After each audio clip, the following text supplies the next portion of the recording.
Do you wake up in the morning and dread going to work? Like, actually dread it? Like, sitting in the parking lot feeling nauseous, just trying to convince yourself to go in? If that's you right now, I want to let you know something. You are not alone. Burnout does that. It makes you want to blow the whole damn thing up and walk away. But before you do anything drastic, before you cut your hours in half or start Googling careers for burnt out doctors, I want to offer you something more useful. Because here's the thing. You don't have to overhaul your entire life to start feeling better. One small thing to help get yourself unstuck can help change the trajectory. That's what this episode is all about.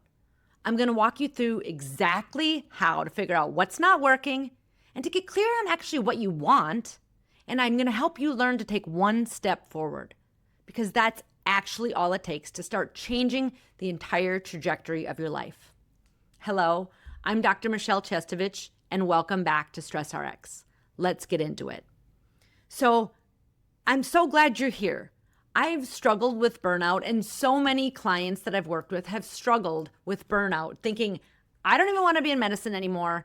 There must be something else that I can do. And if I was having a conversation with you, I would say, like, what is your out? Right? I used to always say, I'm just going to go and work at Barnes & Noble. Sometimes we start to think about, I hate my job so much, there must be something else. But I'm going to give you a different solution today. And it starts with taking some time and taking stock. So if you are a pen and paper person, grab a pen and paper, because there are a few little exercises that are going to help things become more clear. Number one, be honest with yourself. Why did you go into medicine in the first place? When's the last time you asked yourself that question? I mean, other than, oh my God, I don't even know why I went into medicine. I used to proclaim that a lot when I was like, late at night answering calls in the middle of the night or finishing notes late, that sort of thing. I'd be like, why the hell did I even go into medicine? But ask yourself, really, why did you go into medicine? It helps you kind of remember your why, because you knew it was going to be challenging, and it was a long course, right? All the way through undergrad and medical school and residency. It's a long journey. And so nothing's wrong with you, but sometimes we forget our why. And yes, there's moral injury and burnout. We're going to get to that in a second, but come back, start with, why did you go into medicine? And the second part of being honest with yourself is to also proclaim you have more control than you think. You're a high achiever. So many times we're like, oh my gosh, well, the organization sucks, or the patients don't do this, and nobody at my job helps me. And we relinquish control of our lives, and we blame everything around us, and we become the victim. The problem with that is that we then are at the effect of our lives, and it feels really out of control and feels really horrible. So beyond the fact that you're tired and you're taking care of all these challenging patients, you're thinking, I don't even have control. That feels horrible. We humans like agency. And I'm reminding you again today that you do have agency. You have more control than you realize. And I'm going to share with you a few little ways that you can take back control. But it's even just understanding, like, I have control. If I don't like how something is going in my life, I'm in charge of that. Too often we just, hope and pray it's going to get better. We've also grown up in this like arrival fallacy world, like, it'll get better when I'm done with medical school, better when I'm done with residency, better when I'm established, better when my kids grow up. We keep kicking the can down the road to enjoy our freaking life. That stops today. So be honest with yourself. Why the heck did you go into medicine? And remind yourself, hey, yes, it's hard, and we're going to start taking back control. That's what you're doing even listening to this. You are taking back control, taking that one step. Okay, the second thing you're going to do is take inventory. What do you want more of in your life, and what do you want less of? Perhaps what does that even mean, right? And again, this is good to do as far as your career, but it's also good to take a look at your whole life. You are the CEO of your life, and if you have never done this, it's time to curate. And it starts with thinking, what do I want more of in my life? What do I want less of? Dr. Shanafeld, who used to work at Mayo, did a study about burnout a few years back, and this statistic blew my mind. So I'm sharing it with you today. By doing 20% of what you enjoy in your job, we can tolerate the other 80% garbage. What? Only 20%? I thought that I needed like 80% of my day to be jolly in order to feel less burnt out. But that's actually not true. So even take stock of, what do I enjoy? How much of it am I doing? Maybe that's just the one issue that needs to be solved. Maybe you really enjoy seeing kiddos, or you enjoy doing sports physicals, you enjoy doing a particular procedure, or you really like this particular kind of surgery, but you're not doing enough of it. So good to know. What do I want more of? What do I want less of? Certainly, like less messages, less time, but like get real. Like, again, okay, if I want less messages, what can I do about it? Take back control instead of like, oh my God, nobody helps me. Maybe you need to learn how to set boundaries, which, by the way, I love to help people with. Maybe you need to learn to delegate, right? Automate, that sort of thing. And if you want just less time at work because you want to be home with your kiddos, that is valid. Certainly in this hyper, achieving work all the time society, and particularly in the culture of medicine, some people might think that's weird. It's gotten better over the years, but like, you just get to decide, this is what I want. Now, of course, as soon as you start to do this exercise, I'd love more of this, I don't want as much of this, your brain's going to balk. Oh my gosh, that's not going to work. Your brain likes to keep you safe.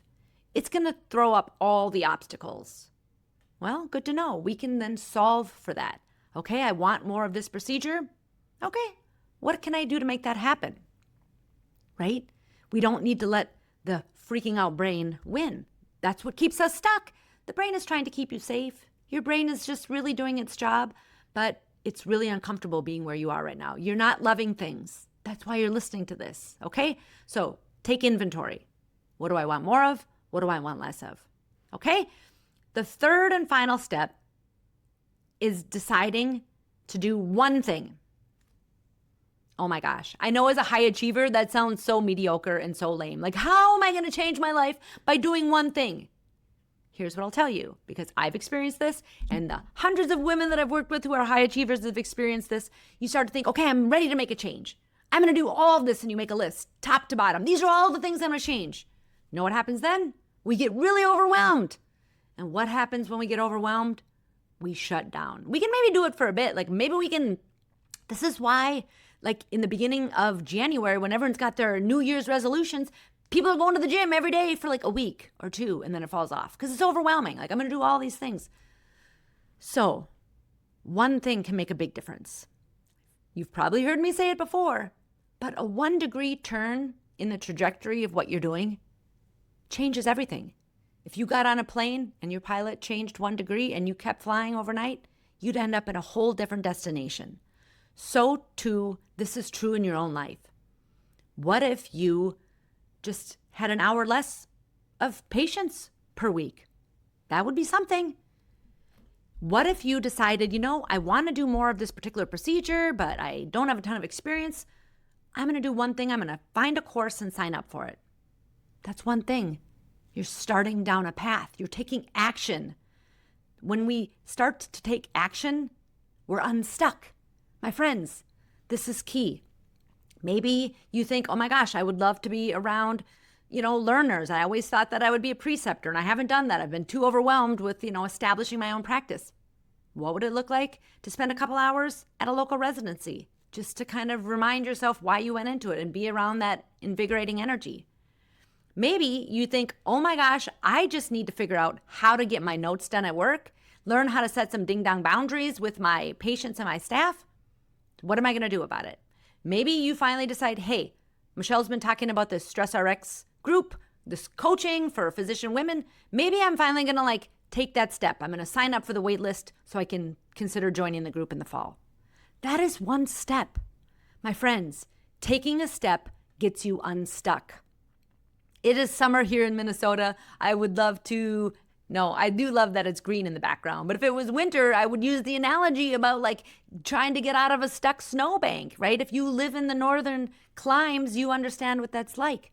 You got to start to make some movement, make some momentum, and then you get unstuck. That's what taking this one step is going to do. And it could be really simple. Could just be, I'm going to take stock of what I like in my life, and I'm going to do just a little bit more.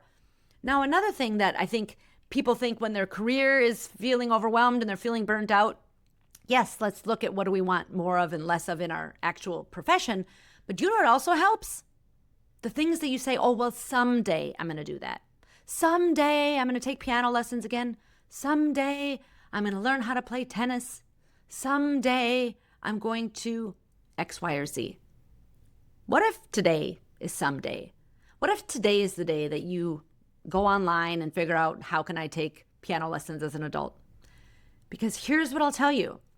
When you start to do things that bring you joy and fulfillment in your life, that expands. Even if work is still challenging and you don't love all the things, if all of a sudden now you're fulfilled because you're playing pickleball or tennis or whatever it is that you're doing, you are more fulfilled and you've got more energy to do the tough things. My friends, this is possible for you too. I know it's really cliche, but this is your one precious life. You are the CEO of your one precious life. Ask yourself this question. How are things going? If you don't like it, you need to make one change. You don't need to overhaul everything. One simple change will start the ball rolling. My friends, thank you for taking time and being here with me today. I am so glad you're here. I want to continue to help share these little things that can help you get unstuck. So if you haven't already, please subscribe and follow along. And know that I will be back in a couple of weeks to share more. And if you're interested in getting on the wait list to learn with other physician women in a small group coaching setting in my Stress RX program, the next group is going to be starting in the fall, in September. And we do all things burnout. We learn how to relieve stress. We learn how to set boundaries without feeling like a narcissistic a-hole, right? These are the things that we do on the regular in this 12-week course that give you a feeling of control finally back in your life. All right, my dear friends, that's what I have for you today. Go forth, take inventory, do one thing, and until next time, peace and love to all of you.